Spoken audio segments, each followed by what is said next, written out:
Estás escuchando Milenio 3 por Aluka Nanica. La fotografía de esta noche, la fotografía que sale en portada de nuestra revista sonora que ahora mismo se abre y se despliega para todos vosotros. Es una fotografía paradójica, porque da la impresión, queridos amigos, de que estamos observándonos a nosotros mismos. Estamos viendo, siendo testigos de nuestro propio nacimiento con la luz del confín del universo. Como casi siempre, en el ámbito de la astronomía, la noticia aparecía antes de ayer envuelta en datos, pero con poca poesía cósmica. Ese telescopio Hubble llegaba precisamente a la última frontera, prácticamente en un viaje en el espacio y el tiempo, porque eso es la fotografía astronómica de las galaxias más lejanas. Se encontraba con lo que llaman edad o zona de la oscuridad del cosmos. A 13.700 millones de años luz se observaba algo, y esa es nuestra foto. Una mancha nebulosa rojiza. Dicen que es el inicio de casi todo. Un momento de conformación del universo, del celebérrimo Big Bang. Un ingenio construido por esta especie, que flota en el espacio sideral, ha logrado observar a distancias incomprensibles algo cuya luz llega de 13.700 millones de años de distancia. ¿Qué pasará ahora mismo en esa galaxia? ¿Seguirá estando esa misma galaxia? ¿Habrá otra cosa? Nunca lo sabremos. No hay tiempo en el mundo para saberlo. Pero resulta maravilloso que este mono humano que somos, este ser que hace no tanto tiempo se peleaba con huesos en mitad de áridas tierras, haya conseguido, con un hito que parece incomprensible, situar sobre sus cabezas unas gigantescas gafas que miran a la frontera de lo que somos nosotros mismos, porque esa nebulosa rojiza, a 13.700 millones de años luz, es el universo casi en su inicio. Y es también el misterio. ¿Qué pasaba en aquellos confines cósmicos? ¿Sabremos alguna vez de dónde venimos? Venimos todos, vosotros y yo, de esa mancha rojiza, casi invisible, más allá de las estrellas. Lo increíble, como dicen algunos científicos, es que a través de la tecnología estamos viendo el inicio de todo. Ahí se está produciendo, lo podemos fotografiar, lo podemos observar. Es imposible no ponerle poesía cósmica, es imposible no ponerle un poco de alma a algo que no solo es ciencia. Estamos observando prácticamente las puertas de la realidad, y un aparato humano lo está registrando. Ahora, lo estamos viendo. ¿Algún día lo comprenderemos? ¿Algún día entenderemos que nuestra sangre, nuestra piel, nuestra conciencia viene de allí? ¿Y quién puso eso? ¿Quién puso esa mancha rojiza en mitad del cosmos? ¿Solo el azar? ¿Un azar que ahora fotografiamos? En fin, nos miramos como al otro lado de un espejo. Y a mí me parece muy bonito que la noticia no solo sea eso. Un teletipo fotografiado, el objeto del cosmos más lejano, mucho más allá de lo comprensible. Creo que es bonito reseñar que en esa foto está nuestra esencia, lo más profundo de nosotros mismos, porque nosotros, ya lo sabéis, nuestra carne, nuestro cuerpo, nuestros ojos, vienen de ahí, de la mancha roja del polvo de estrellas. 1:36 minutos, Milenio 3. Dicen los expertos también que hubo un tiempo de pronto en que todo era oscuridad en el universo. Y dicen que hace unos 14.000 millones de años luz, alguien precisamente prendió las bombillas, las miles de bombillas de las galaxias que ahora tenemos sobre la cabeza. Resulta difícil, si uno tiene un poquito de sensibilidad, no sentirse sujeto a todo eso. No sentir que hay cosas mucho más importantes, incluso, que nosotros mismos. Y aunque olvidemos un montón de cosas y vivamos, en fin, con la lengua afuera, deseosos de cumplir nuestros pequeñísimos objetivos, mucho más allá, en lugares que nunca veremos, en lugares que quizá nunca imaginaremos, siguen ocurriendo cosas. El universo, ese gran misterio, sigue en su extraña expansión. Y nosotros, con una música digna de un genio del universo como es Mike Oldfield, poniendo la vista en la estrella polar, presentamos a nuestro equipo con Jeremy Martínez y con Fermín Agustí en esta nave que ya, con vosotros dentro, va volando. Santiago Camacho, compañero, buenas noches. Buenas noches, Iker. Encantado de que estés una vez más en este flanco en la tripulación, porque además sé que esta noche tienes algo sorprendente, algo que, si hay que decirlo, es profundamente humano, hombre lobo para el hombre, pero que pone la carne de gallina, de verdad. Pues sí, porque cuando creíamos que ya lo sabíamos todo sobre las atrocidades, sobre los horrores de la Segunda Guerra Mundial, un historiador ha sacado a la luz algo increíble por la maldad organizada y planificada, porque en todos los conflictos bélicos ha habido actos de canibalismo llevados por la desesperación, pero algo planificado, ordenado desde el alto mando, teniendo a personas como ganado dispuestas a ser sacrificados, es la primera vez que se conoce en la historia. Entre las luces y las sombras, Milenio 3, claro que sí, navegando entre la dualidad extraña de la propia realidad y del universo y del ser humano. Javier Sierra, compañero, buenas noches. Muy buenas noches, Iker. Hay un documento, un trozo de papiro, centro de todas las polémicas y, como siempre decimos, esta misma semana. Solo 22 palabras han conmocionado a la cristiandad esta misma semana. Ha sido desde Roma, donde se ha hecho público ese papiro del que todo el mundo habla, un papiro que nos cambia el estado civil de Jesús de Nazaret, nada menos. Lo pasamos al estado de casado, pero se ha generado una polémica tal que cabe preguntarse tres interrogantes que trataremos de resolver esta noche. ¿Qué hay detrás? ¿Conspiración? ¿Fraude o revelación? Última hora, Javier Pérez Campos, compañero, buenas noches. Buenas noches, sí. Aunque sea el titular nada más, el Vaticano se ha pronunciado hace escasas horas. Sí, ante una noticia de tal calado, desde luego el Vaticano, la reacción del Vaticano no podía hacerse esperar, y ellos ya han dicho, no solo a través del Observatorio Romano, a través del periódico donde Giovanni María Blan habló de que, bueno, pues de que en el Vaticano no se toma muy en serio esta noticia y no se le da demasiada veracidad, pues ya ha sido el propio portavoz del Vaticano, Federico Lombardi, el que ha dicho pues que todo esto no hay que darle demasiada importancia, está intentando restar importancia al tema y bueno, desde luego él habla además de que existe una obsesión, algunos expertos de su entorno además, de que existe esa obsesión por hacer de Jesús un hombre cercano en vez del Hijo de Dios. Esa es la noticia que ha salido ahora mismo en torno a, sin duda, la polémica de la semana. Pero también, por supuesto, hablaremos de esa cosa que se ha encontrado en Marte y que algunos han llamado pirámide. Por supuesto, testimonio. Por supuesto, una sección que va a dar mucho que hablar, la de Diego Marañón, con un falso documental sobre estructuras en la Luna. Pero también tenemos algo que se ha convertido en cine y que, como siempre, la realidad deja casi en pañales. Un caso que no conocíamos, absolutamente terrorífico en Estados Unidos. Buenas madrugadas, Iker. Pues sí, un caso que vuelve a ser noticia, pero en 1966 fue ya nombrado como el poltergeist más violento de Europa.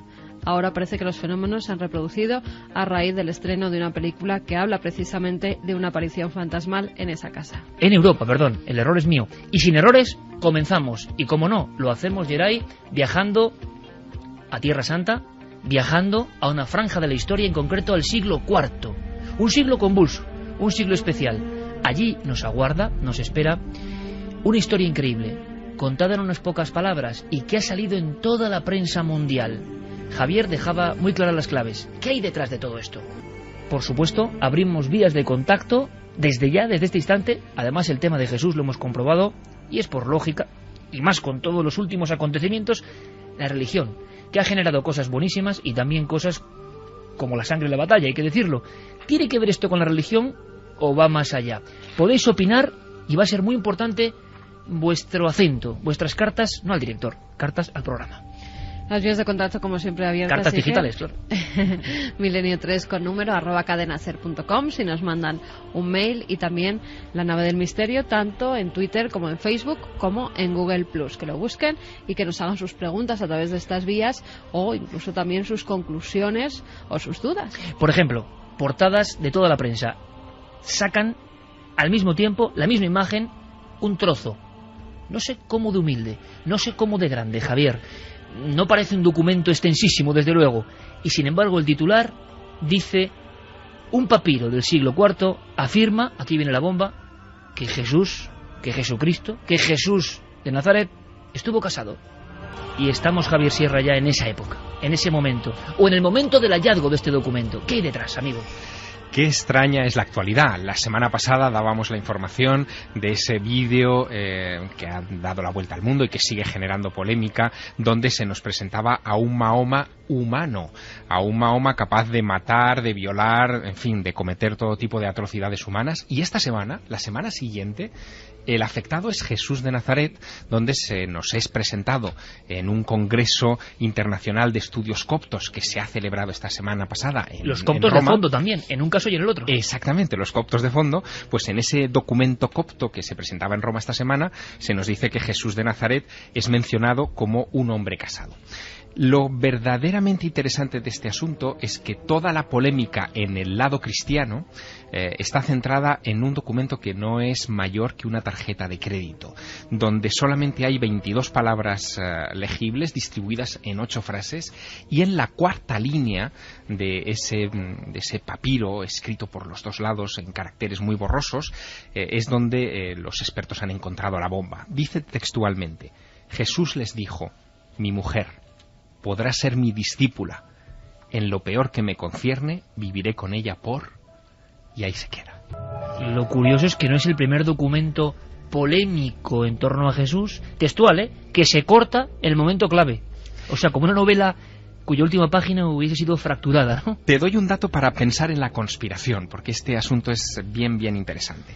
Quien ha presentado este documento no es una investigadora cualquiera. Se llama Karen L. King, es una de las mejores especialistas del mundo en este tipo de documentos. Trabaja en la cátedra Hollis de la Escuela de Teología de Harvard, en los Estados Unidos, y ha publicado muchos libros sobre ese periodo de los primeros siglos del cristianismo y de las sectas gnósticas, en fin, de los primeros grupos cristianos que creían diferentes cosas durante un tiempo, hasta que a partir del siglo IV, justo en la época de este papiro, en fin, la cosa se normativiza de alguna manera. Lo curioso es que esta mujer, Karen King, pertenece a una especie de club de expertos mundiales que se hacen llamar el Seminario de Jesús, y que ya en el año 2004 fueron los encargados de presentarnos el Evangelio de Judas. Mira por dónde hablaba yo de otro documento más o menos en suspense, el Evangelio de Judas. Exactamente, donde también se nos presenta a un Jesús muy humano.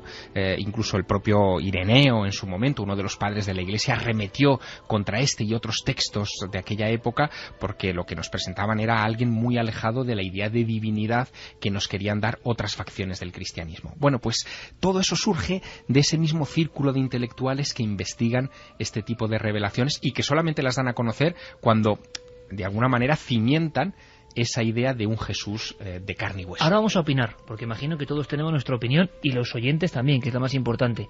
Pero claro, esto ya me suena a novela, Javier. Un grupo que hace estudios sobre Jesús, pero que tienen a su alcance, ojo, documentos que salen al día siguiente en todas las portadas del mundo. No es poca cosa, ¿eh? No es poca cosa. Claro, evidentemente el equipo de este programa lo primero que ha hecho ha sido ponerse en contacto con uno de los principales expertos en textos neotestamentarios en nuestro país. En fin, es un personaje que todos nuestros oyentes conocen y es de reconocido prestigio internacional, el profesor Antonio Piñero. Antonio Piñero, que es catedrático de Filología Neotestamentaria, es decir, que este asunto cae exactamente en su línea de especialización, nos hace una precisión de partida sobre este asunto del estado civil de Jesús de Nazaret y los documentos que lo sustentan. Yo lo primero que le diría esta noche a los que nos oyen es que el estado marital de Jesús puede ser cualquiera. Es decir, yo pienso que un historiador puede pensar que Jesús era soltero, casado, viudo o incluso, como parece ser que puede deducirse de los evangelios aceptados de la Iglesia, que tuviera su familia, pero que enfervecido por ese deseo de predicar la inmediata venida del reino de Dios, que hubiera dejado momentáneamente a su familia por un cierto tiempo, y lo mismo que Pedro y otros apóstoles se hubiera dedicado a pensarlo. Ahora bien, yo sí creo que los documentos que tenemos están condicionados por los que son los vencedores de aquel conjunto de cristianismos primitivos, que eran 10 o 12, y que lo que nos han quedado son documentos sobre todo de los vencedores.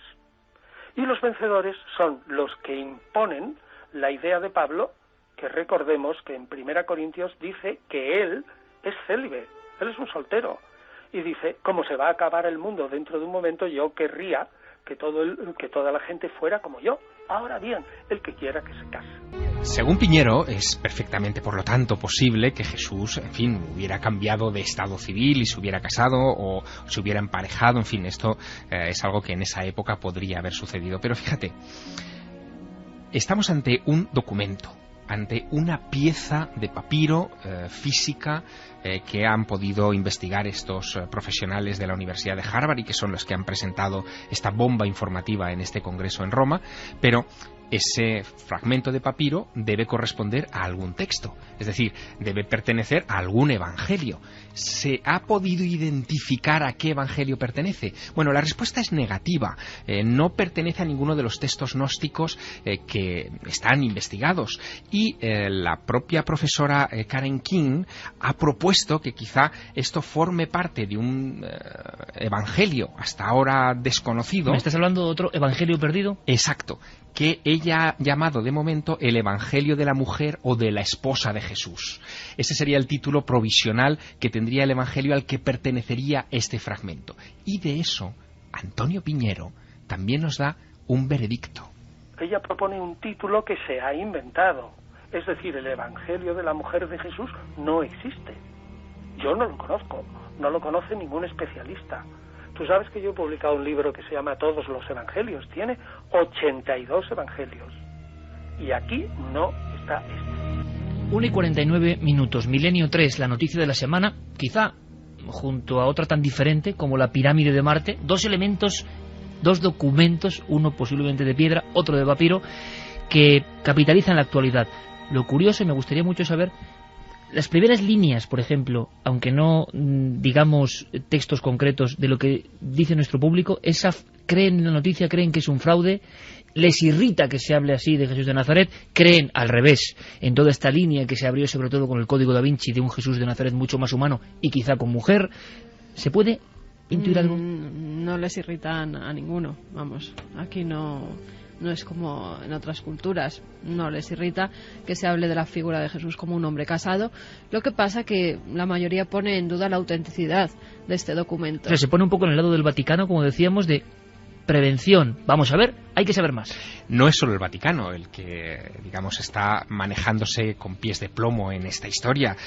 Hace también escasas horas un profesor de la Universidad de Durham, el doctor Francis Watson, decía que este Evangelio de la Esposa de Jesús, en fin, es una invención. Coincidía plenamente con el dictamen que acabamos de escuchar de Antonio Piñero y cree que se trata de fragmentos alterados del Evangelio de Tomás. Alterados es profeso, Sí. por alguien que busca esto. Bueno, es que el asunto es muy interesante porque él dice que esto ha sido hecho por alguien moderno que ha conectado mal los textos, alguien que no tenía la pericia suficiente como para hacer un fraude, en fin, que engañara a los expertos, y que él se muestra muy atónito de que esto haya sido aceptado por la doctora King, por Karen King, porque es la autoridad mundial en esta materia. Luego, el profesor Watson se mostraba desconcertado. La autoridad mundial en la materia de este tipo de textos, que repito, luego son noticia mundial, ha sido engañada, entre comillas, por algo. Según Francis Watson de la Universidad de Durham, pero es que según Aline Sisiu, que es una papirologista de la Universidad de Hamburgo,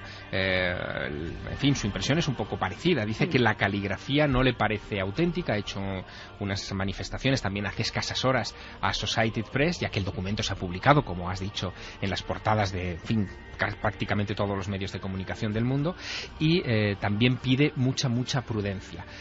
¿Qué es lo que va a pasar, por tanto, en las siguientes horas, ¿no? ¿Cómo va a reaccionar Karen King y ese grupo del Seminario de Jesús, que ya en su momento dio a la luz el Evangelio de Judas y ahora este supuesto nuevo Evangelio de la Mujer de Jesús? Bueno, realmente no lo sabemos. Pero Antonio Piñero, que suele subrayar la médula de los problemas en esta clase de polémicas, dice que, en fin, que esto es un hallazgo, o que podría ser un hallazgo. De momento hay que dar el beneficio de la duda, pero entiende que para discutir sobre el asunto del estado civil de Jesús, si estaba o no casado, si tuvo relación con María Magdalena o no, si tuvo descendencia con ella o no, hay que fijarse en otros textos. Yo, sinceramente, me encantaría haber sido el descubridor.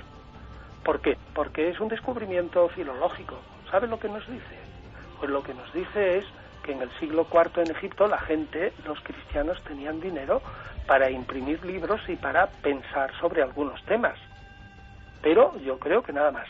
Tenemos 10 o 12 textos mucho más fuertes que este. Textos más fuertes que este. Antonio Piñero, que hizo un fantástico libro, Jesús y las mujeres, nos habla de que hay otros documentos. A mí me extraña, primero, la facilidad de ese criptogrupo, ya me parece de novela, muy del Código da Vinci, en la trama, un grupo que tiene acceso a este tipo de material, que lo interpreta, y la pregunta es, ¿hay algo detrás? Porque no deja de ser casual, siempre acercándose la Semana Santa, en este caso no ha sido así, surgen documentos que nos cuentan otra historia distinta de la oficial, surgen incluso tumbas de Jesús apócrifas, surgen nichos donde está Jesús y su familia en huesos. Todo esto que cuento ha sido portada mundial en los últimos 15 años. Surge incluso aquella urna cineraria, ¿os acordáis? Bueno, incluso hasta incluso hijos de Jesús en alguna ocasión. Y documentales alrededor de todos esos hallazgos. De este ya se va a hacer un documental. Claro, y se habla de una corriente que quiere que esto salga a la luz de forma casi de conspiración o de trama interna. Donde se han producido las réplicas más furibundas contra esto que está ocurriendo en estos momentos en Roma ha sido en Brasil. Allí el asunto religioso o la realidad religiosa es muy rica, probablemente es mucho más rica que en España, se mezclan muchas tendencias de todo tipo y por ejemplo allí los evangelistas, que tienen mucho más peso que en Europa, los pastores evangelistas han tachado esto inmediatamente de fraude y decía uno de ellos, el pastor Renato Bargens, que lo increíble es cómo hay cristianos que se dejan impresionar, y leo textualmente, por bobadas de este tipo, ¿no? Lo ha desacreditado de esa manera.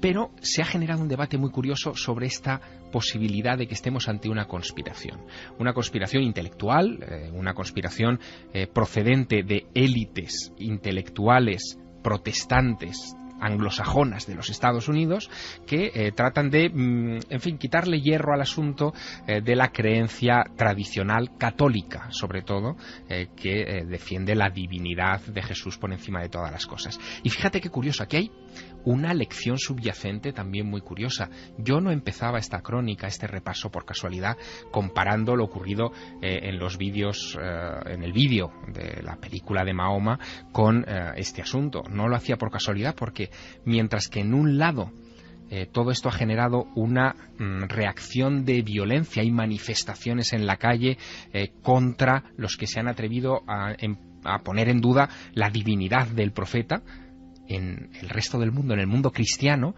donde se está poniendo en duda de alguna manera esa visión idealizada, divinizada de Jesús de Nazaret, nadie ha salido a la calle.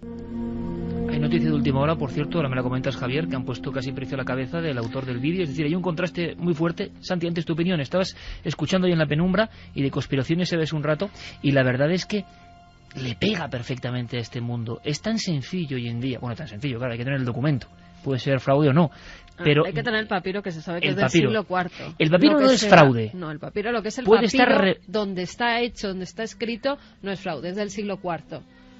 Lo que no saben si es fraude o no es la escritura, y es lo que van a analizar ahora con análisis de tinta, que es lo que van a hacer próximamente ante las voces que ha habido de que puede ser un fraude. O sea, la base, esto es una investigación como del CSI de los papiros, la base es auténtica. Sí que ya se sabe, se ha autentificado que es del siglo IV.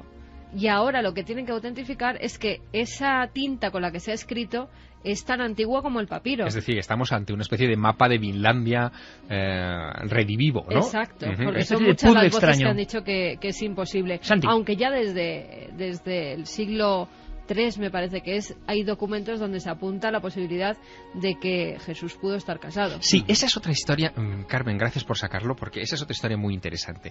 Es verdad, es decir, la existencia de documentos antiguos del siglo II, III, donde se habla de que Jesús y María Magdalena eran cónyuges o tenían una relación marital, eso no es una invención de este grupo. O sea, no es el primer documento. No, en absoluto. Esto está en los documentos gnósticos, por ejemplo, que mencionaba Antonio Piñero. Sí. Pero también hay una cosa que hay que valorar. Muchos de esos documentos han tardado tiempo, de hecho se han recuperado en el siglo XX o finales del XIX, han tardado tiempo, por lo tanto, en llegar a la mesa de los investigadores porque la iglesia que se constituye a partir del siglo IV los persigue y los destruye. La gran dificultad de acceder a este tipo de material es que la iglesia lo ha destruido. ¿Dónde estaba este documento, Santi? ¿Tu opinión conspiranoica? Pues la verdad es que es muy... Si la tienes, claro, igual no. Hombre, conspiranoica sobre el asunto, yo solo me congratularía de que se descubriese que el documento es verídico, porque entre otras cosas daría pie no solamente al matrimonio de Jesús, sino también a la posibilidad de una descendencia que ha sido objeto y centro de muchísimas teorías de conspiración. Y también porque, sin ser ni muchísimo menos más que un analista muy aficionado al tema evangélico, a mí personalmente me revelaría la solución a un enigma que desde que leí por primera vez los evangelios siempre he tenido, que era quién se casaba en la boda de Canaán.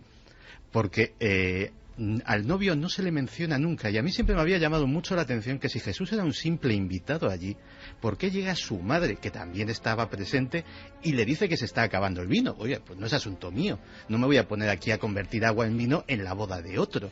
A mí siempre me había parecido que lo más lógico era que fuera el propio Jesús el que se casaba en la boda de Caná, pero vamos, eso ya es una teoría personal mía. Vamos allá, se están apuntando más posibilidades, y es que si esto estaba en manos de un coleccionista privado que lo pudo comprar, no se sabe quién se lo vendió, sí se sabe que pudo salir de Egipto, si es que el documento es verdadero, y que pudo salir antes incluso de que se pusieran normas para que las antigüedades se vendieran fuera. A mí me extraña tanto que un papiro de este nivel... Se está montando toda una historia de Indiana Jones a raíz de este descubrimiento y de la publicación, sobre todo, de hacerse público, de cuando han dicho que... Esto sería un documento de esa famosa y extraña, y hemos estado allí, biblioteca de Nag Hammadi, posiblemente o no. No estamos hablando de un texto de Nag Hammadi. Los libros de Nag Hammadi eran libros. Estos son papiros, son fragmentos de papiro. Es un documento. Dice que puede ser parte de un códice, ha dicho la estudiosa, que puede ser parte de un códice. Ahora, lo curioso de todo esto es que todo este material, y es una importante lección a recordar también, todo este material de los cimientos del cristianismo surge de Egipto. De hecho, y valga como recordatorio, el fragmento del Nuevo Testamento más antiguo que se conoce está escrito sobre papiro, es el papiro P52, también conocido como el papiro de la biblioteca de Rylands, y que está escrito en griego y está fechado aproximadamente en el 125 después de Cristo. Es decir, que entre los hechos bíblicos y la crónica por escrito pasó un siglo y pico, por lo menos, y se escribió en el país de los faraones. Es curioso porque, y yo he escuchado al propio Antonio Peñón en alguna ocasión decirlo, cuando surgieron las tumbas de Jesús, que al final no tenía ni pies ni cabeza aquello, pero dio la vuelta al mundo también, se hablaba de Sincha Jacobovici, un documentalista de origen judío, patrocinado o producido en ocasiones por James Cameron, ni más ni menos, con una idea muy clara de humanizar a Jesús y quitarle su raíz divina. Otra conspiración, en este caso, yo no sé si judeo-masónica, pero se dijo también, ¿no? Es que esa idea le encaja perfectamente al ideal judío. Los judíos no admiten que Jesús de Nazaret fuera el Mesías, sino un tipo que pasaba por allí, uno de los tantos locos místicos que en el siglo I iban a las puertas del templo de Jerusalén a dar sus prédicas y poco más. Luego, el hecho de que este tipo de documentos humanicen de esa manera a Jesús, encaja en esa línea. Hombre, no olvidemos tampoco que buena parte de la financiación de la Universidad de Harvard es de origen judío, pero bueno, esto puede ser casualidad. Bueno, casualidad o no. ¿Qué dice nuestra audiencia, Caro, en este momento? Porque son esas cosas que están pasando ahora mismo, que ha pasado esta semana esto, y que llevadas al ámbito de la novela del bestseller, fíjate la que se montó con el Código Da Vinci, y todo surgió de una noticia más o menos así. Bueno, y todas las obras también que ha habido donde ponían a María Magdalena, ¿no?, como discípula de Jesús, todos los pintores que la han pintado como eso, precisamente por documentos antiguos que ya apuntaban esa posibilidad. Borja Fernández nos dice: yo es que no me creo nada, ha salido varias veces este tema sin ningún argumento veraz y seguro que este papiro encontrado dicen que dudan ya de su autenticidad. Óscar Utrilla, aquí se comenta, es como decir, no es nada raro que estuviera casado para la época en la que se supone que existió, el histórico, se supone, y con hijos.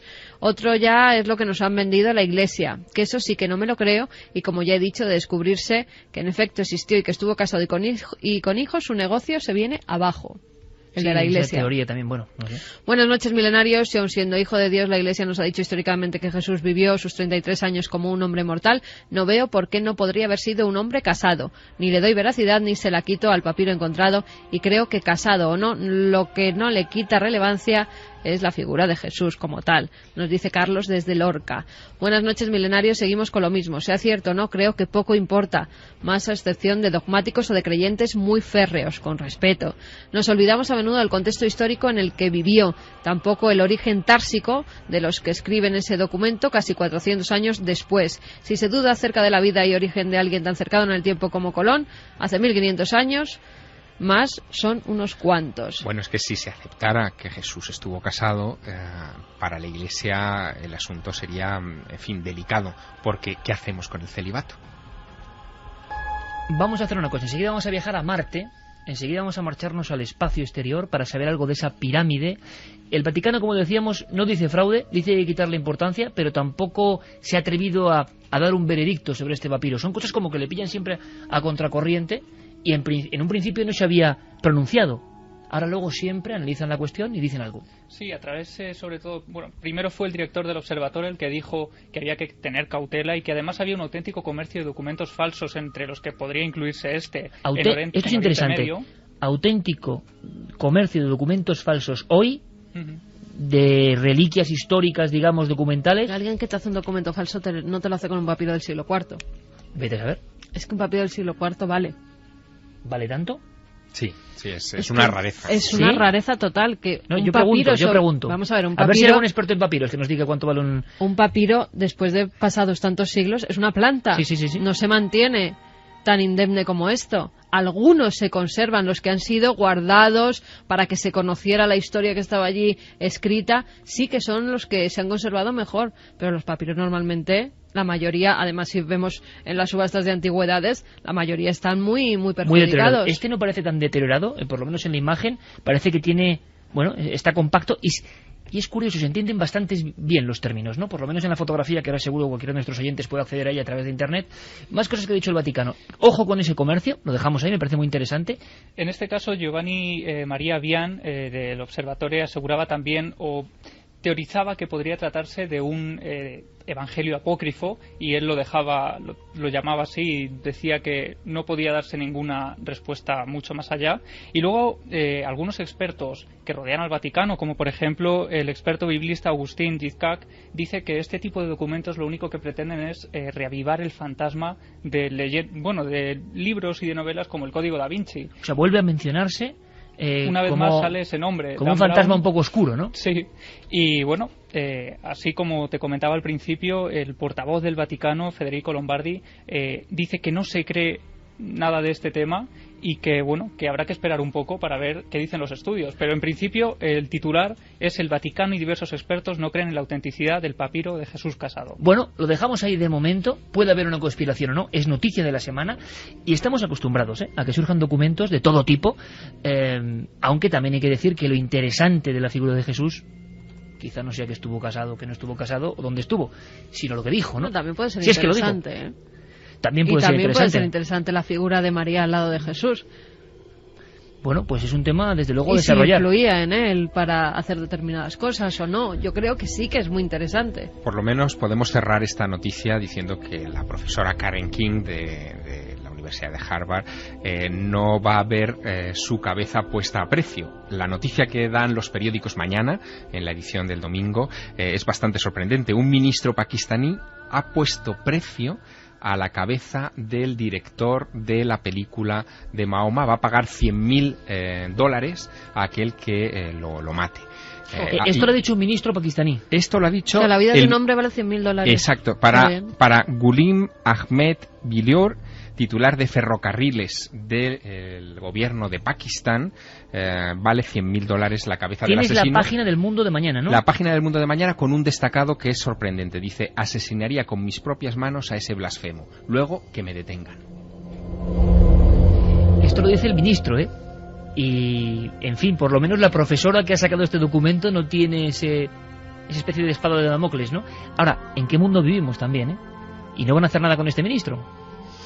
Pues de momento estas No son es las cultura. reacciones, claro. En fin. Porque vamos, en habrá fin. mucha gente que piense como él. De todas formas, la Pero qué religión... lección, qué sí, lección. la religión está... bueno, ha sido la causa de tantas cosas, ¿no? Entonces, está tan metida a fuego y sangre en algunas personas que surgen reacciones tan increíbles como esta. Nosotros, desde luego, esperamos que aquí no ocurra nada de eso. Al contrario, que analicemos con cierta pausa estos documentos que van saliendo y que pueden ser conspiración o no. Ojalá tengamos tiempo incluso este año para saber algo más, porque lo peor es que habitualmente llega el manto del silencio y no se vuelve a hablar nada. Portadas de periódicos mundiales y luego nada. ¿Pasará lo mismo con Marte? ¿Pasará lo mismo con la extraña pirámide marciana? Y esto es lo que me gusta a mí, Javier, decir, que esta semana se ha encontrado ese otro artilugio. Hablábamos de un artilugio humano que es increíble, ¿no? Recordando un poco a 2001, ese mono que tira el hueso al cielo y se convierte en una nave, ¿no? Bueno, pues esa nave se ha encontrado con algo en mitad del planeta rojo. Esta música que pone Geray Martínez no es casual. Es la música que realizó Vangelis, ahí es nada, para la Odisea espacial en busca de Marte. Mythodea, esta música exactamente. Y nadie como Vangelis para unir esa especie de épica musical de los mitos griegos con lo que es la navegación al mundo más desconocido, el espacio. Salimos al espacio como los antiguos almirantes salían a la mar oscura. Y a veces hay extrañas sorpresas. Hay que intentar saber qué ha pasado. La noticia está muy clara. Ha habido algo, se ha encontrado algo que parece una pirámide. Se le nombra así, pirámide, también en la prensa mundial. Una primera opinión global. ¿Vosotros qué opináis, así a bote pronto? Que parece una pirámide. Porque en la redacción hemos tenido esta discusión. A mí me parece, vamos, que la naturaleza... Pero una pirámide es una roca más o menos deformada. ¿Sabes a mí lo que me parece? En la punta de las pirámides. Lo que es el piramidón. Pues eso me parece. O sea, un piramidón caído ahí en Marte. Exactamente. De hecho, es muy bonito. se ha llegado a comentar mucho en las redes la posibilidad de que eso pudiera ser la punta de una pirámide y que lo que había que hacer Enterrada. era excavar. ¿Qué se ha dicho, Santi? ¿Qué se ha dicho? No sé, sobre este objeto, curiosamente, en foros conspiranoicos y en este tipo de páginas se ha comentado bastante poco, y todo gracias a que por una vez la NASA ha sido completamente transparente, ha dicho, oiga, miren, ha sacado la fotografía a buena resolución, nos hemos encontrado este objeto, y el Curiosity va a acercar su dedo, lo va a tocar o lo va a palpar, va a lanzarle un rayo láser y va a analizar con un espectrómetro el polvillo que salga de ahí. De hecho, ya ha hecho su primer intento, es Ujú. decir, que hace unas horas el Curiosity ha extendido su brazo robot. Lo que se veía en las imágenes era la sombra de ese brazo robot acercándose a la pirámide y era bastante espectacular. Yo lo que quisiera subrayar, al margen de lo que pueda ser esa pirámide, es de verdad el milagro tecnológico que supone que podamos estar viendo casi a tiempo real algo que está sucediendo en la superficie de Marte. Ese robot lleva 47 días allí enviando sin cesar imágenes e información de la superficie de un mundo que en fin, que es de ciencia ficción para Lo que pasa muchos, es que ¿no? con el láser ese se puede encargar la supuesta pirámide, ¿no? Bueno, Porque si impacta en algún lado, no se sabe de qué roca está hecho, si impacta en algún lado o justo en el medio o tal, nos quedamos sin pirámide. bueno, lo que es importante es determinar la naturaleza de la pirámide. Una de las hipótesis que se está barajando es que pueda tratarse de un meteorito. Nosotros sabemos que en la Tierra aparecen ocasionalmente lo que se llaman meteoritos orientados. Se trata de rocas metálicas que según cómo entran en la atmósfera, pues adquieren formas caprichosas, y una de esas formas caprichosas suele ser la forma de una pirámide. Fíjate si es interesante el asunto, que se cree que algunas de esas piedras espaciales orientadas han dado pie incluso a importantes religiones, como por ejemplo la religión egipcia. La religión egipcia, la madre de las pirámides, por cierto, surge a raíz de una piedra que llaman Benben, que era un meteorito orientado en forma de pirámide y que se veneró durante siglos en Heliópolis. Y yo voy más allá. ¿Os acordáis de las famosas fotografías de la sonda Viking, las primeras que nos muestran Marte, y además con esa especie de granulado en la imagen? Ahora lo vemos todo tan nítido que le quita un poco de misterio, pero aquellas fotos causaron una enorme expectación. Y había pirámides, o se habló de que había formas piramidales gigantescas. Luego eso acabó como la cara de Marte, ensombrecida por las sombras y las luces, nunca mejor dicho. Pero, lo decíamos hace unas semanas en Cuarto Milenio, quedaban y yo no sé qué ha pasado con eso, algunos otros monolitos o cosas extrañas o sombras en Marte que son raras. ¿Esto forma parte de todo ese ámbito del misterio o los científicos lo tienen muy claro? Vosotros conocéis, Javier, Carmen, a Francisco Anguita. Sí. Yo creo que el gran experto en Marte científico de este país, ¿no? Y experto en la geología marciana, que ha hecho unos libros impresionantes sobre Marte. Le hemos preguntado a ver qué opinaba sobre esto que llaman pirámide.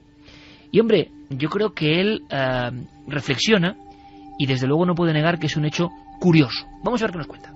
Lo que más me recuerda en geología terrestre es lo que llaman un canto facetado, un dreikanter, que son piedras de esa forma aproximada como tetraedros que se encuentran en los desiertos y que son modeladas por el viento.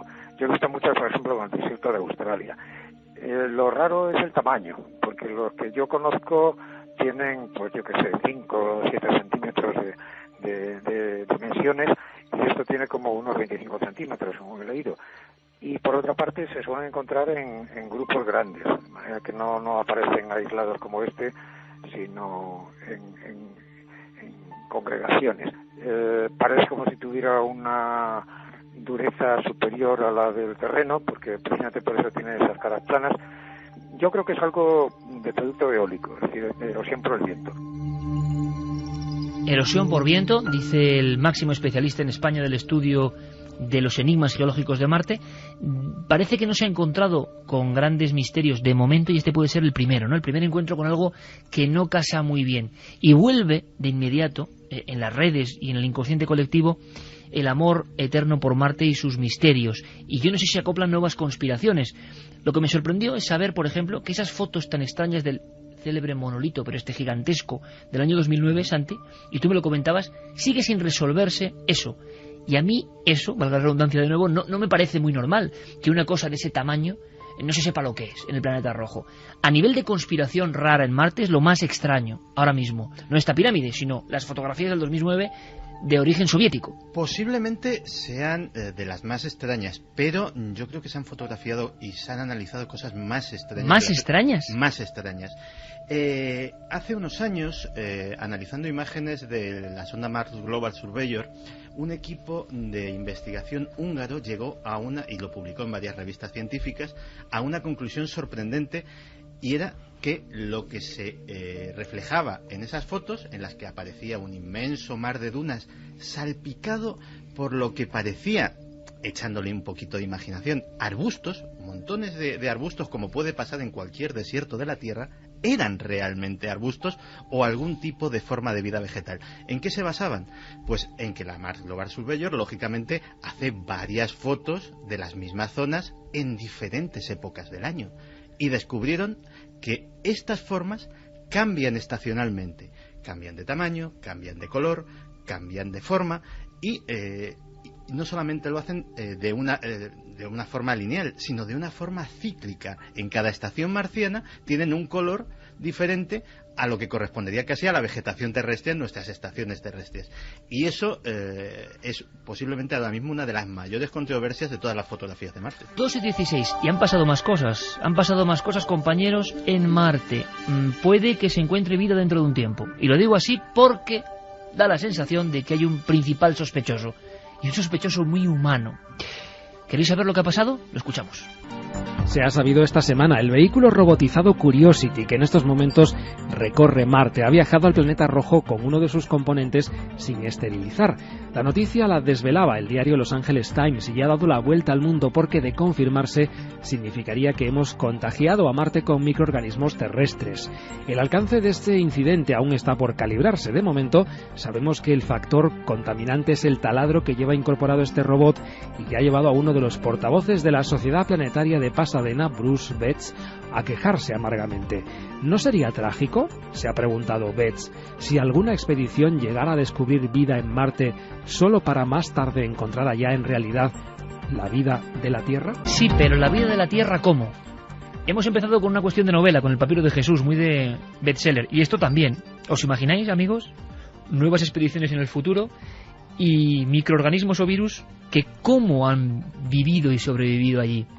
¿Ciencia ficción pura y dura o no? Está pasando, esto no es ninguna invención. Bueno, el taladro es el que se va a utilizar precisamente para perforar la pirámide marciana, así que todo se encaja, ¿no? La pirámide con microorganismos humanos mutados en Marte. Bueno, y esto que parece increíble podría ser verdad. Lo que dice Los Angeles Times es que todavía está por confirmar que esos microorganismos hayan podido sobrevivir al viaje de 9 meses hasta el planeta Marte, es decir, que tendrían que ser organismos muy resistentes a haber superado el vacío cósmico y las temperaturas muy bajas del espacio durante ese tiempo, y que allí en el planeta Marte, que hace más calor, unos 23 grados bajo cero de media más o menos en la superficie, pues que allí se reanimasen y empezasen a contagiar el lugar.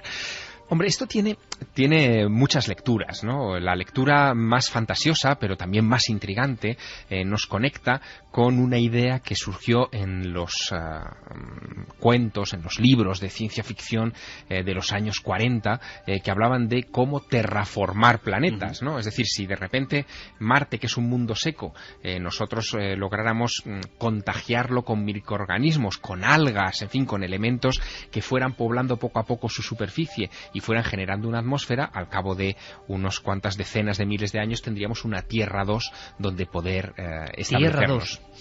Esa es una de las posibilidades. La otra es que esos microorganismos terrestres, si llegan, se enfrenten a los microorganismos autóctonos, marcianos, que todavía no sabemos si los hay o no.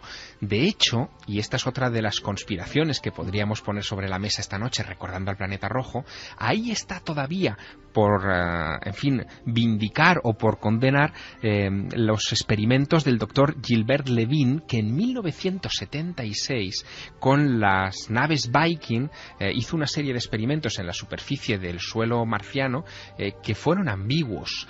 Ya en aquella época, estamos hablando de 1976, los americanos colocaron un vehículo robotizado con brazos que eran capaces de tomar muestras del terreno y analizarlas en un laboratorio incorporado en el vehículo.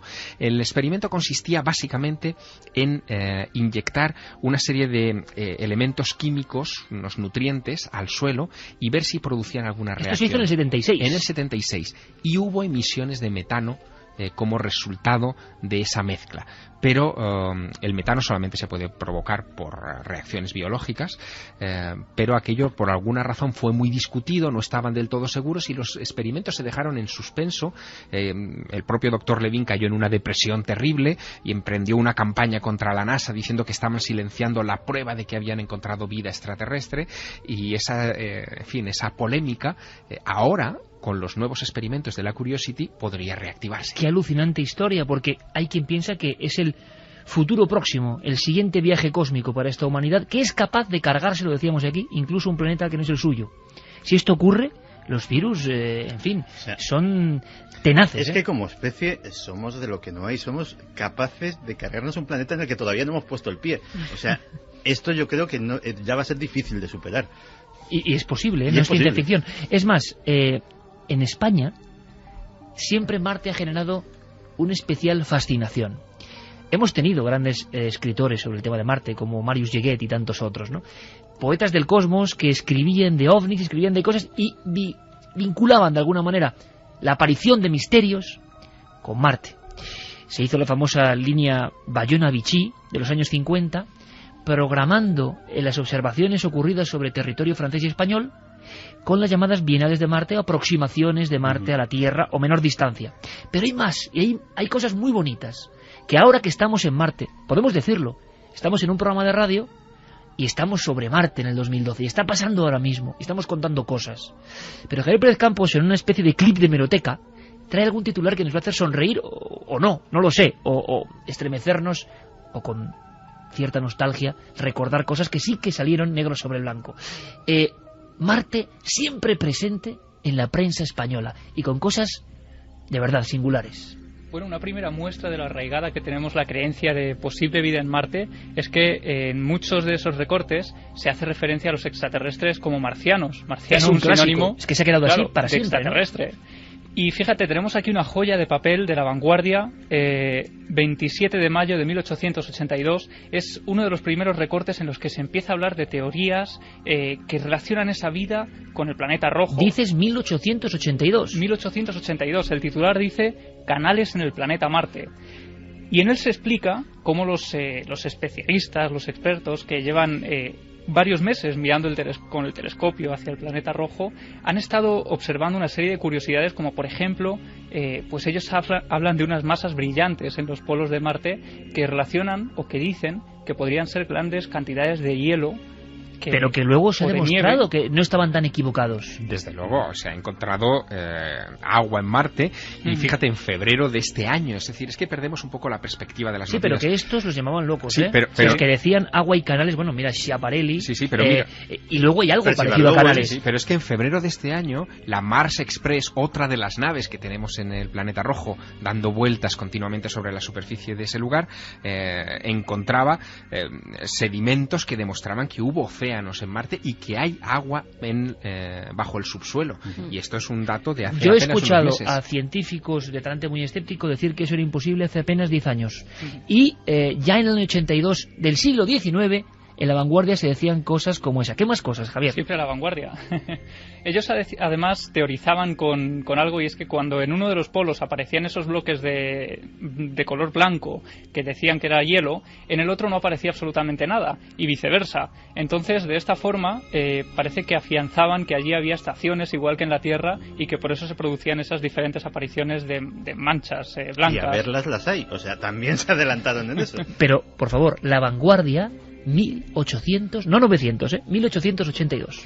Se hace mención entonces también en este mismo artículo a Schiaparelli, al otoño de 1877, y a esas a esas bandas rectas y estrechas que él en un momento determinado llegó a decir que era una red de canales artificiales que no podían ser naturales. Y es que además se hace también referencia a que unos meses después de estas de estas palabras de Schiaparelli, que era además director del observatorio de Brera en Milán, pues apareció en el Times una carta en la que se explicaba que otra persona, otro experto que había estado analizando precisamente esos canales, había descubierto otros pequeños canales, otras ramificaciones mucho más pequeños, más estrechos de esos mismos canales, y que hacían ya definitiva la teoría de que eso tenían que ser precisamente construcciones artificiales, que no podía ser ¿Qué nada pasó con natural. todo eso? Esto siempre ha estado muy presente en las teorías marcianas, una superestructura o una especie de... Y ahora muchas fotografías nos hablan de una especie de cauces secos.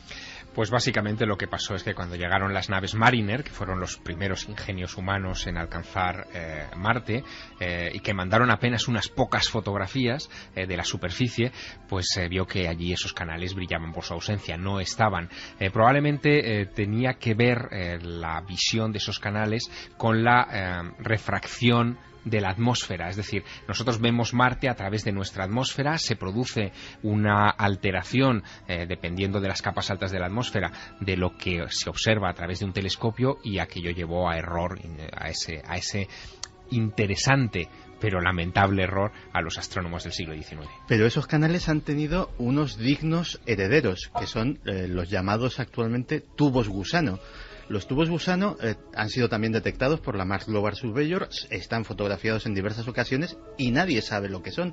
Son lo que parecen gigantescas, para entendernos todos, lombrices, una especie de túneles desenterrados o semidesenterrados de centenares de metros de ancho y kilómetros de largo, construidos con lo que parece una sucesión de arcos unidos por una estructura, y que nadie le da una explicación. Es decir, no hay geológicamente nada que explique lo que pueden ser, al menos en la geología terrestre, esos tubos gusano, que además tienen una cualidad cristalina. Parece que están hechos de algún tipo de material vitrificado o incluso de cerámica, por el tipo de reflejos que da a las cámaras.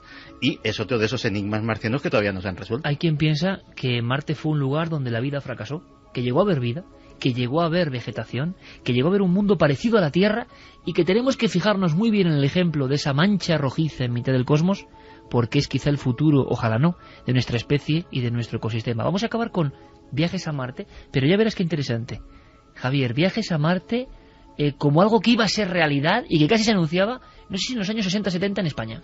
A principios del año 71, la revista Tiempo, en 4 páginas, ofrece lo que dice una de las exclusivas más asombrosas del año, y es que en breve la compañía Boeing iba a ofrecer paquetes vacacionales a Marte a un precio de $626 millones por tripulante, por cabeza. Eso ya en el año 71. Sí, y es además, él dice que es la compañía Boeing, él dice que además la revista Tiempo tiene la exclusiva y que la fecha de embarque del primer viaje es el 17 de enero de 1972. Se ofrece esa fecha, se dice que el diseñador de la nave que se ha construido es Philip Bono, que ya había hecho otros diseños como la Itacus o Sasto, y bueno, pues que era un aparato de unos 3.800 toneladas, que tendría unos 76 metros de altura y que sería capaz de transportar a 8 pasajeros por viaje. Y no era ciencia ficción, sino que se daba como futuro ficción que iba a ocurrir.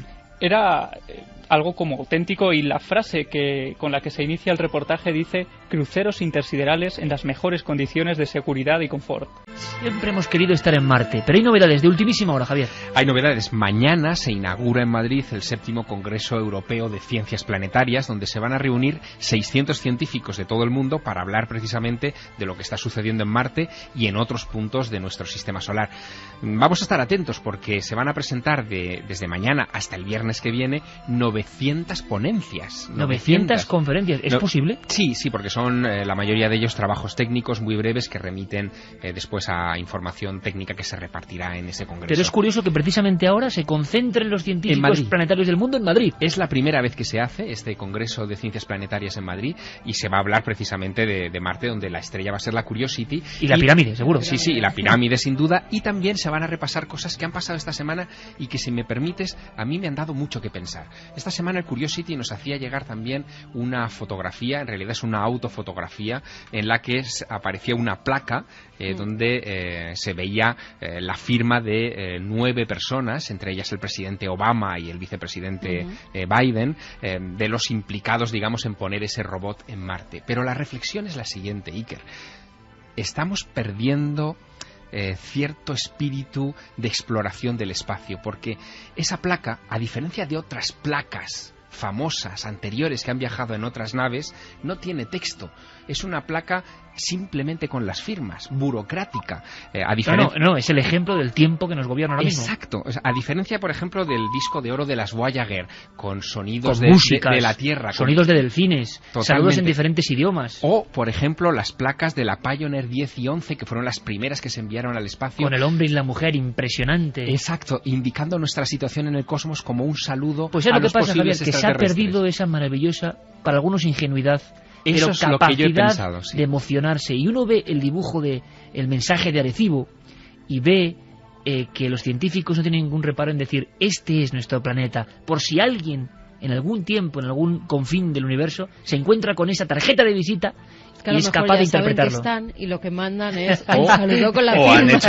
Han hecho caso de los avisos de Stephen Hawking dónde están. Y han dicho: bueno, si hay alguien por ahí, no queremos que nos encuentren por lo que pueda suceder. Pero me parece muy interesante, Javier. Ha habido algún que otro científico, y creo que y además un apasionado de la astronomía como es Guillermo León, nuestro compañero, me recomendaba hace poco un escrito que me dejó muy impresionado sobre el fin de la épica, de la epopeya científica, que estamos en un momento, claro, de muchos descubrimientos, pero toda esa pasión de enfrentarse, pues Neil Armstrong es el último de esa épica, o uno de los últimos, y ahora todo, como tú decías, es más... Bueno, es casi, pues no sé, iba a mencionar un producto básico, ¿no? Es blanco, rectangular, frío, y no dice casi nada. Exacto, pero es que el iPad. El propio está muy bien, pero claro, el propio Neil Armstrong dejó una placa también en la Luna, es decir, que es que casi no ha habido nave americana que no haya llevado ese tipo de insignia, digamos. Y en la placa de Neil Armstrong, lo recuerdo porque es bonito recordarlo, pensando en que esa nave o los restos de esa nave fueran encontrados por una civilización extraterrestre, quizá mañana, decía: "We came in peace for all mankind". Venimos en son de paz en nombre de toda la humanidad. Hay teóricos que hablan de que se perdió un poco la épica romántica del descubrimiento, de la exploración a todos los niveles. Y yo no lo digo, lo dicen ellos, pero es muy curioso. Es como si faltase algo de alma en alguna de estas cosas, como si tuviésemos demasiado rubor para mostrarnos como lo que somos. Absoluta nada, Obama perdida en mitad del océano cósmico. Los tuiteros que cuando aterrizó el Curiosity dijo: bueno, si encontráis algún marciano, pegadme un telefonazo. Y dice nuestra audiencia si eso puede ser una pirámide? ¿Si le dan alguna especie de en fin, rigor pues mira, al misterio de esta roca? Nos dice Sergi, por ejemplo, Marte tan cerca y tan enigmático, cuando miramos al cosmos sentimos un escalofrío algo atávico. Quién sabe lo que hay escondido en nuestro pasado, y Marte tan cercano y con tantas posibilidades por descubrir o por descartar una. Hay que verla y estudiarla. Nos pregunta también Juan Manuel Ojeda, ¿se sabe desde qué altura está hecha la foto de esta supuesta pirámide? ¿Se sabe? Está prácticamente a la misma altura. No, a la misma altura, es a ras de suelo. Claro. Sí, el vehículo es más, ha pasado va a entrar cerca. su berbiquí, ¿no? Claro, el vehículo lleva allí, que yo creo que no sé si se hacen nuestros oyentes idea de lo que está pasando, ¿no? Pero el vehículo lleva allí 47 días, ha avanzado unos 450 metros, es decir, que su viaje es lento y se hace con mucha meticulosidad. Y en ese viaje de 450 metros, desde el punto de aterrizaje hasta donde se encuentra en este momento al lado de la roca, no había encontrado nada llamativo, ninguna piedra, nada. Era y de una pronto, llanura. Esto. Y de repente esto. Y ahí el vehículo se ha detenido, la NASA ha reaccionado y ha dicho, antes de continuar, vamos a desviarnos hacia la pirámide, hacia esa pequeña pirámide, y vamos a ver qué es. Francisco dice, es curiosa la posición del objeto en perfecta verticalidad y su singular aislamiento. Lo de los microorganismos bacterianos me retrotrae a la ciencia ficción y la saga fílmica de Alien. Por cierto, seguidores de la conspiración, ¿nadie apuesta por la teoría de que Curiosity no haya salido de nuestro planeta y esté enviando imágenes desde una zona desértica de la Tierra, al estilo de la película Capricornio 1? Eso solo lo he escuchado desde el desierto de Mojave, o sea, esa teoría ya está enunciada y no solo, pero además los que la han enunciado pues se lo han currado, o sea, es muy elaborada porque no solamente comparan la orografía del sitio donde está el Curiosity con la orografía del desierto de Mojave, sino que han notado que en ambos sitios, en el desierto de Mojave hay una cosa que se llama la niebla intermedia, que es una niebla que se aprecia en el horizonte justo cortando por la mitad las montañas del fondo. Dice, pues eso mismo es lo que está sucediendo en las fotografías del Curiosity. Así que blanco y en botella leche, lo que pues están no, haciendo es en Chile, que nosotros vimos a uno de la NASA haciendo pruebas. ¿Te acuerdas? Sí, sí. Estaban haciendo pruebas precisamente porque se creía que era muy parecido Marte. Estaban filmando. Sí, en serio, que estaban haciendo allí pruebas y me pudimos acuerdo. entrevistar a alguno. Y mira, los conspiranoicos ya tienen un dato más. Estaban, y vimos en las cuevas de la Isla de Pascua a miembros que trabajaban para la NASA, filmando ahí, un poco raro. Muy raro, sí. Para condiciones de habitabilidad en Marte. Y en el eterno desierto sueño de Atacama hacer, estaban haciendo experimentos. El sueño eterno de hacer fértil ese mundo, porque parece que se nos agota. Aquí en Río Tinto han estado expertos de la NASA mucho tiempo precisamente viendo las condiciones de los extremófilos que viven en ese ambiente tan hostil para cualquier microorganismo. ¿Os imagináis? Santi estaba pensando que ese pequeño paseo va y de repente aparece algo, pero de verdad, inesperado. Una lagartija. No, algo, no sé, algo increíble. La gran pregunta que se hace el público es, ¿nos llegaría esa información? ¿Realmente seríamos conscientes de ese momento histórico? Pues no lo sé, pero lo que sí que es de alabar es el esfuerzo que está haciendo la Administración Norteamericana del Espacio, la NASA, por transmitir información. Los científicos implicados en este asunto tienen una especie de blog televisivo donde ellos en primera persona cuentan los avances de cada día y lo ponen en internet. En fin, cualquiera que quiera seguir esto tiene más acceso a la información medios, ¿no? que nunca. Exacto. Que nunca. Vamos a hacer una cosa, porque esta es la parte de la pura información y esto también ha pasado esta misma semana y tenemos que contaros todo. Luego en la tercera hora, por supuesto, testimonio que tiene que ver con cámaras y tiene que ver con una sorpresa mucho más aterradora, y luego por supuesto la sección de Diego Marañón. Pero ahora, si os parece, vamos a ir a un ámbito un poco más desagradable, porque Santiago Camacho nos va a contar la historia de unos documentos, brevemente, pero unos documentos que son impactantes y que muestran una vez más eso, la oscuridad del género humano. Documentos que tienen que ver con auténticos desastres de la guerra.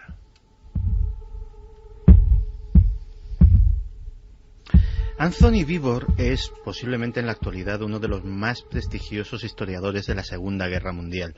Ha escrito varios libros sobre el frente europeo, sobre Stalingrado, sobre el desembarco de Normandía, y su último trabajo, que va a ser publicado en breves semanas, es sobre la Guerra del Pacífico. Investigando sobre esto, se encontró en los archivos tanto norteamericanos como australianos. Nada en los archivos japoneses, una desagradabilísima sorpresa. Una sorpresa que hacía ya tiempo se había encontrado un colega suyo, un japonés, también en los archivos australianos, llamado Yuri Tanaka. Me encontré un gran número de documentos australianos clasificados que decían: crímenes de guerra japoneses cerrados, crímenes de guerra japoneses cerrados. Me pareció muy extraño y decidí solicitar que se publicaran aplicando la Ley de Libertad de Información. Descubrí que en su mayoría eran casos de canibalismo. Casos de canibalismo, pero no casos de canibalismo como pudo suceder en Stalingrado, como pudo suceder en otras batallas en las cuales los soldados estaban desesperados, tenían que sobrevivir y recurrían a los cadáveres o incluso a los cuerpos de sus propios compañeros. No. En este caso, todo comienza con los 140.000 hombres japoneses que están ocupando Papúa Nueva Guinea. El ejército norteamericano los tiene cercados y ha cortado completamente sus líneas de suministro. El alto mando no tiene manera de hacerles llegar absolutamente nada. Y entonces telegrafía una orden espeluznante. Coged prisioneros y utilizadlos como ganado. Al parecer el canibalismo era practicado por toda la unidad, muy bien organizado y llevado a cabo estratégicamente por todas las tropas japonesas. Una sección del escuadrón iba al campo de batalla y volvía con los cadáveres a un sitio seguro, mientras que los demás luchaban contra las tropas aliadas.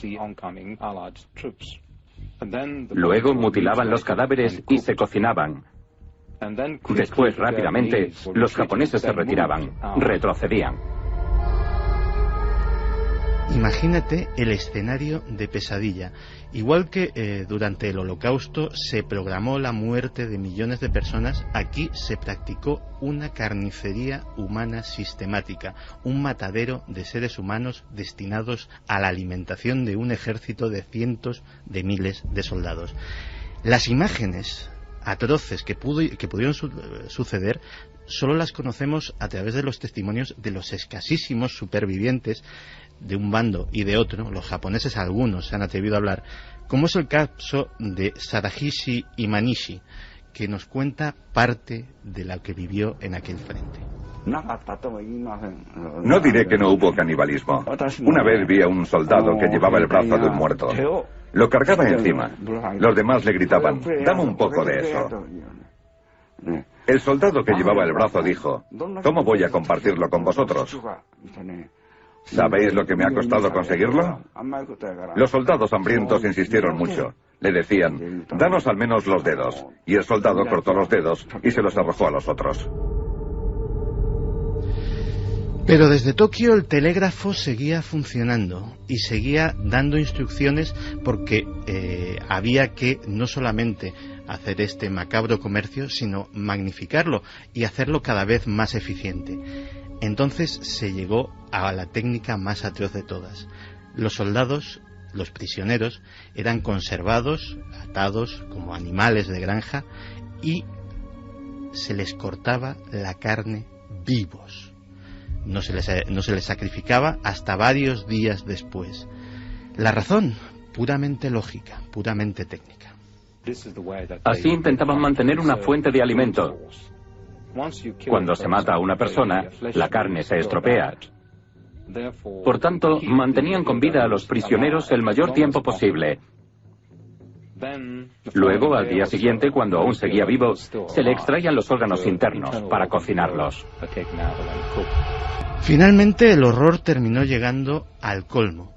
Las tropas aliadas, las tropas norteamericanas y australianas, iban presionando cada vez más a los japoneses y ya no era posible obtener prisioneros.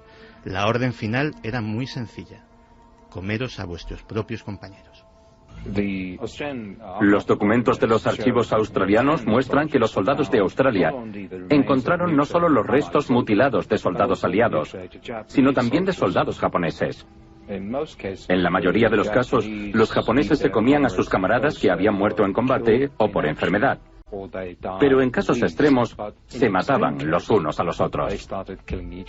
Pues en apenas 5 minutos, Santiago Camacho nos ha puesto el alma en vilo.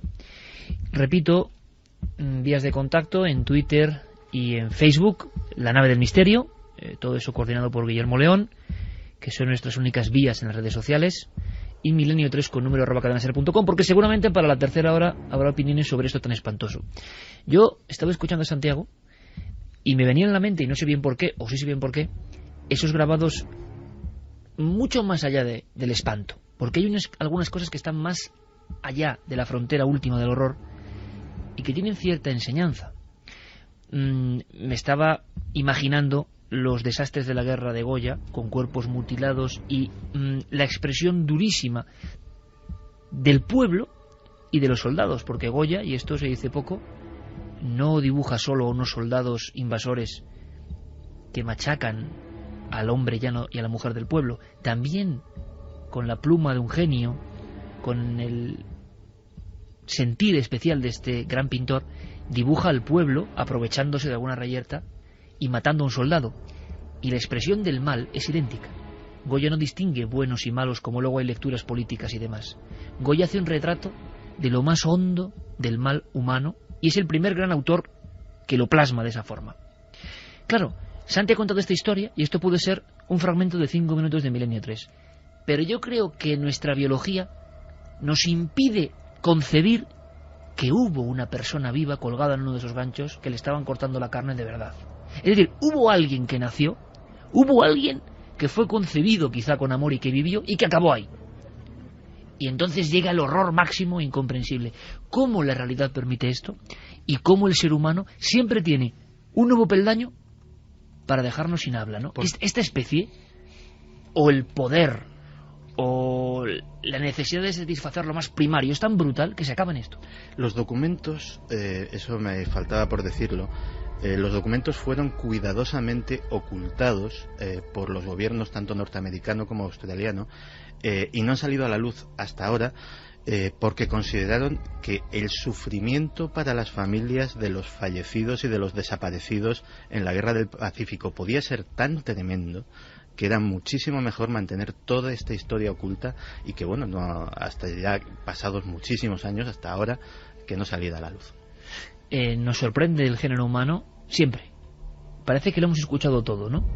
O que hemos visto películas horrendas donde un guionista genera unas situaciones de espanto. Y siempre hay algo, en este caso en documentos reales, que plasma la verdad y la maldición. Porque yo no concibo en el reino animal este refinamiento, ¿no? Para acabar con los semejantes. Mientras exista esto, en fin, uno tiene que estar como casi pidiendo disculpas a la naturaleza por ser de esta especie, pero es que es increíble. Y claro, esto ha salido a la luz. La gran pregunta es ¿en cuántos archivos, de cuántos países que han estado en conflictos internos incluso, y en qué localizaciones, lugares y épocas hay espantos inimaginables guardados todavía por salir a la luz? Crónica del horror que es bueno a veces. Yo lo hablaba con Alberto Vázquez Figueroa hace poco, el gran maestro, y digo, a veces a mí no me gusta el espanto realmente, sinceramente, o sea, me produce ya un repelús interno muy fuerte, pero a veces hay que espantarse del espanto para no caer en él, para no justificarlo, para no creer que todo vale, porque a veces con el todo vale se llega a esto. Vamos a cambiar de tercio porque nos hemos puesto muy serios, pero esto es Milenio 3, la noticia, claro, la actualidad y de repente los oyentes, dice, como Mari Carmen dice, viendo este tipo de atrocidades que cometemos aquí, esos supuestos seres inteligentes nos van a contactar. Esa es buenísima, ¿eh? Esa es buenísima, porque nos creemos con estos ejemplos todavía el centro del universo, ¿no? Es increíble. Vamos a hacer una cosa, porque luego creo que Santi también quiere reflexionar, aunque sea un par de minutos, y yo tengo mucho interés en escucharle también. Ha ocurrido algo, yo decía Estados Unidos, por error, ¿no? En Europa, un caso tremendo que pone a los fenómenos de misterio, de encantamiento, de nuevo a la palestra, porque va a haber una nueva película, pero hay una verdad de fondo. No ha llegado uno a España, se llama Cuando las luces se apagan y se hace eco de una historia real. Se hace eco de la historia que ocurrió en Pontefract, un pequeño pueblecito de Inglaterra. El 1 de septiembre de 1966 es cuando comienzan a producirse todo tipo de fenómenos poltergeist. Esa casa es adquirida unos meses antes por Joe y Jean Pritchard. Tenían 2 hijos, un hijo de 15 años que se llamaba Phil y una niña de 12 que se llamaba Diana. El matrimonio y la niña se van unos días fuera de esa casa, de vacaciones, salen y se queda el niño mayor con la abuela. Él viene de jugar una tarde y cuando entra se da cuenta de que empieza a surgir de la nada una especie de polvo blanquecino que cae sobre ellos. Acude a la cocina a beber un vaso de agua y siente como todas las estancias de la casa, estamos hablando del 1 de septiembre, todavía con calor, como todas las estancias de la casa de repente pegan un bajón tremendo de temperatura. Y estando en la cocina bebiendo agua, comienzan a surgir una especie de charcos verdosos desde el suelo. La abuela en un principio no le da más importancia, es más, llaman a un fontanero para ver si puede arreglar la tubería que está provocando que salga ese agua en la cocina. Llega un fontanero y dice que allí no hay absolutamente nada. Pero esos charcos empiezan a surgir en más partes de la vivienda.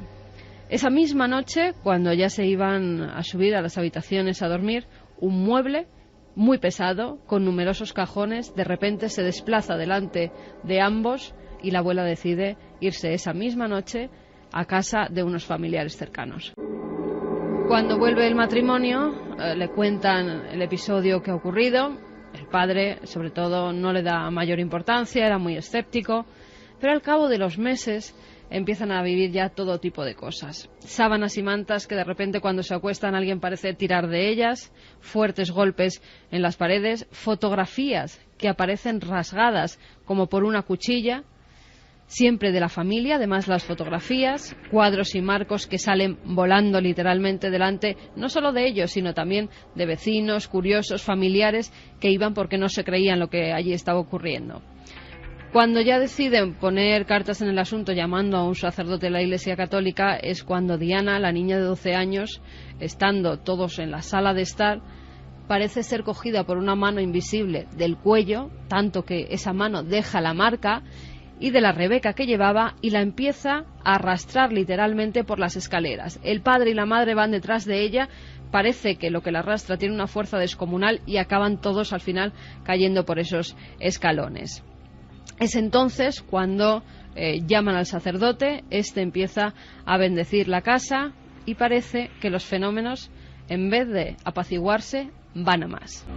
Delante del propio sacerdote, una especie de escultura muy pesada empieza a levitar delante de él, hasta tal punto que sale despavorido de la vivienda diciendo que allí habita un ente maligno. Cuando pasan varios días, descubren que algo o alguien ha llenado la casa, las paredes, las puertas de cruces invertidas. Pero no acaban ahí los fenómenos, Iker. Lo que ya les aterra es cuando una noche el matrimonio está en su dormitorio, oyen un estruendo como si alguien estuviera dentro de su habitación, como si un ladrón se hubiera colado, y cuando se levantan para ver qué ha sido, a los pies de la cama ven una figura como con un manto oscuro, con capucha, no ven rostro ninguno, que está unos segundos delante de ellos para inmediatamente desaparecer. Joe, el padre, al siguiente día cuenta esa visión que han tenido ambos a uno de los vecinos, y el vecino es el que le dice, bueno, es que aquí, anteriormente, hace muchos siglos, en el siglo XVI, hubo un monasterio, y uno de los monjes cometió un grave crimen. Mató a una niña, primero la violó, después la mató, y el monje fue condenado, fue ahorcado, y la horca justo está donde está ahora construida tu casa. Después de eso, Iker, en numerosas ocasiones volvieron a ir sacerdotes, estuvieron exorcizando la casa hasta en 3 ocasiones, y parece que durante muchos años pues los fenómenos se apaciguaron hasta desaparecer. Es más, la familia, que era una familia normal, obrera, que no tenía mucho dinero como para cambiarse a otra vivienda, siguió viviendo allí. El hijo heredó la casa, la vendió hace muy poquito tiempo. Y ahora, a raíz de la película, cuando las luces se apagan, su director es Pat Holden. Pat Holden es el sobrino de ese matrimonio y él mismo, en sus propias carnes, vivió algunos de esos fenómenos y siempre dijo que cuando fuera director de cine tenía que contar la historia de aquella casa. Bueno, pues parece que ahora con el estreno de esa película, el pasado mes de julio, desde esa fecha, los vecinos ven como en esa casa se siguen produciendo fenómenos, cómo se han reactivado. En esa casa ahora mismo ya no habita nadie. Se ven cómo se encienden y se apagan las luces por la noche, como si alguien estuviera poniendo la televisión, o grandes murmullos como de gente hablando a altas horas de la madrugada, e incluso se ha visto a esa figura fantasmal paseando por los cristales de esa vivienda. Está claro, es el próximo destino de Javier Pérez Campos, ¿no? Una noche allí. Lo curioso, y valga la broma para animar un poco, porque estos casos siguen ocurriendo, hay un patrón como muy... con más o menos espectacularidad, pero un patrón muy definido. Y puedo adelantar una cosa, que hemos accedido a... Mañana, por favor, luego lo recordaremos, porque luego toda la gente me la encuentro por la calle, que vais muy tarde en Cuarto Milenio. Bueno, pues mañana vamos más pronto. Así que no nos abandonéis, a las 12. porque a veces pasa que luego cuando se cumple el deseo no... Entonces mañana vamos más pronto. Y digo esto porque... no mañana, pero creo que en un par de semanas, si esto es posible, hemos tenido acceso a documentación oficial, solo decimos eso, con este tipo de cosas. Vamos a decirlo así, ¿vale? Para resumir. Y uno, que sinceramente es un ser, creo, todavía algo racional, dice, todo esto es muy difícil de creer incluso, que todo esto se produzca de esta manera, con esta secuencia de hechos. Pero hay gente que lo vive y que pasa mucho miedo. Y luego resulta que existen los expedientes X, hay alguno célebre ya en España, pero hay más. Nos vamos a quedar muy sorprendidos. Documentos oficiales, simplemente lo lanzo ahí, españoles, de fuerzas y cuerpos de seguridad del Estado, con cosas más o menos parecidas a esta. Y uno dice, ¿será que no entendemos todo? ¿Será que siguen ocurriendo cosas sencillamente imposibles? Quedan, parece mentira, pero quedan 90 días, creo, para el final del calendario maya. Iba a decir, ¿vamos a alegrar la cuestión? No. Porque nosotros no creemos. Es más, creemos en la profecía maya, pero un poco de cambio que no nos viene mal, Cambio que no nos viene mal porque peor ya no puede ir. O sea, el cambio para bien. Pero Carlos Cala, lo sabéis bien, es nuestro cronista. Está él casi como con las cuentas, las cuentas mayas pasándolas. Y sorprende mucho escuchar que quedan solo 90 días para una fecha de la que llevamos oyendo hablar años y años y años. ¿Y si el fin de este mundo terminara pareciéndose al que acabó con los dinosaurios? No pasa una semana sin que un asteroide potencialmente peligroso transite cerca de nuestro planeta. Los últimos, llamados 2012 QG42 y QG8, lo hicieron hace tan solo 9 días, el pasado 13 de septiembre. Esos dos asteroides estuvieron a solo 7 veces la distancia que nos separa de la Luna. El mayor de ellos tenía el tamaño de 3 campos de fútbol y había sido descubierto en una fecha tan reciente como el pasado 26 de agosto. Los expertos están constatando con preocupación que esta clase de NEOs, u objetos cercanos a la Tierra por sus siglas en inglés, solo son detectados cuando están demasiado cerca como para que nos preparemos para su impacto. Según Michael Kahn, de la Agencia Espacial Europea, por puro cálculo de probabilidades, solo faltan 10 o 15 años para que una de estas super rocas impacte contra nosotros. Aunque hay que ser justos, y quien está de verdad con las cuentas, analizando esa información de la cuenta atrás, es, claro, Javier Sierra. Y nos trae esto para la alegría colectiva. No, es broma. Pero son realidades absolutas, mucho más allá de lo que siempre se cuenta. Son datos que vienen de la NASA. En estos momentos dicen que hay riesgo de 402 posibles impactos en los próximos 2 siglos. Datos puros y duros. 402 en los próximos 200 años. Quedan apenas 3 minutos. Vamos a ver si a gente le da tiempo, porque siempre hay una opinión, siempre hay una firma, siempre hay una columna. Y todos escuchamos muy atentos, claro, a Santiago Camacho, que es una voz autorizada para remover el inconsciente colectivo. Pues verás, Iker, esta semana estaba viendo la televisión cuando de repente vi un anuncio que me llamó poderosamente la atención. Era el primer anuncio que veía en mi vida en televisión, en una cadena nacional, en prime time, de una clínica de fertilidad, de una clínica de fecundación asistida. Y me dio por pensar, ¿qué está sucediendo? ¿Por qué lo que antes era una excepción cada vez se está volviendo más la regla? Porque evidentemente si tenemos este anuncio es que hay un mercado, y si hay un mercado es que cada vez hay más parejas que tienen problemas para concebir. Y es cierto, estuve mirando y la fertilidad espontánea, incluso en parejas jóvenes, está descendiendo drásticamente. ¿Por qué? Pues en el fondo nadie lo sabe. Puede ser lo que comemos, puede ser lo que respiramos, puede ser nuestra forma de vida. Incluso hay quien apunta que puede ser una venganza de la naturaleza, que como con otras especies hay mecanismos que cuando consideran que una población ha llegado a su tope, a ser dañina para el entorno, mecanismos naturales impiden que vaya más allá y se reproduzca. De hecho, en 1940 el esperma normal de una persona, de un hombre europeo, estaba en 100 millones de espermatozoides por mililitro. A día de hoy son 60 y se espera que en los próximos años baje hasta 20 millones por mililitro. Pero existe una posibilidad mucho más inquietante.